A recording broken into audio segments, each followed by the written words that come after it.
mais il y a quand même une erreur qui est faite sur une mauvaise communication entre deux joueurs et qui fait que on laisse Riley avoir le ballon et suffisamment avec de l'espace pour pouvoir faire encore un dribble et avoir la lucidité pour lui de shooter à 3 points. Donc ça, c'est pas... Voilà, c'est une erreur. Mais malheureusement, c'est des choses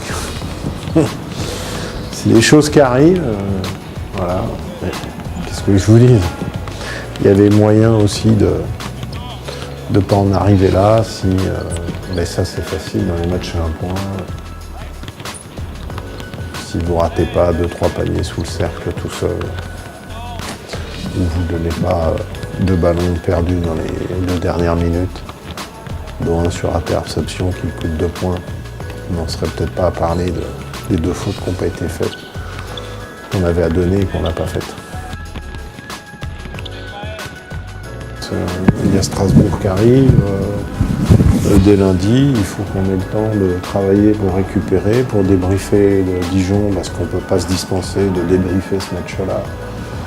Si on veut être, puisqu'on doit toujours être dans la logique de vouloir être meilleur demain qu'hier, donc ça se débriefe. Voilà, donc on va le faire aujourd'hui, puis demain on se projettera sur Strasbourg avec un temps de préparation réduit, mais bon, comme Strasbourg aussi. Donc non, il faut rebondir au plus vite.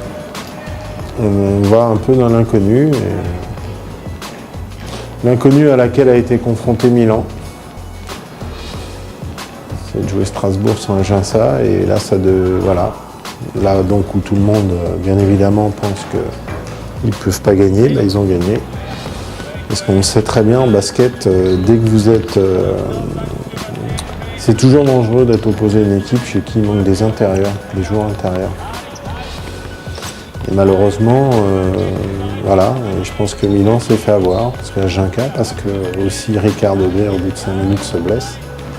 Donc là, Strasbourg avait joué avec une équipe totalement atypique, mais que des petits.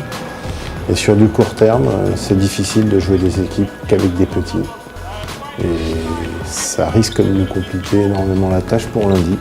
Là où peut-être tout le monde penserait que ce serait facile, bah ça va devenir encore plus difficile de jouer Strasbourg lundi soir pour nous, parce que voilà, équipe totalement atypique et sur du court terme.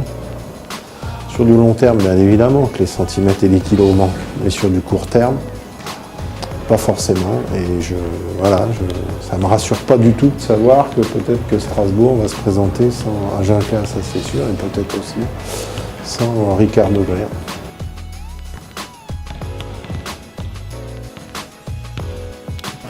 Mais il faut que le public à Orléans, voilà, j'ai envie de dire, se remobilise un peu.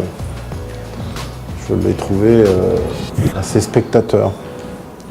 Comme si c'était presque logique qu'on en soit là aujourd'hui.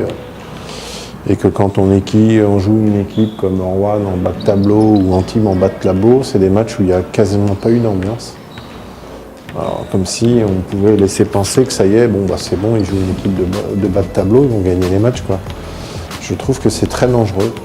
Et j'aimerais bien que voilà, on trouve un public comme on en a eu par le passé, qui se remobilise plus, qui soit plus supporters que spectateurs, parce que je pense qu'on va en avoir beaucoup besoin lundi soir, parce que le match va être très très compliqué pour nous.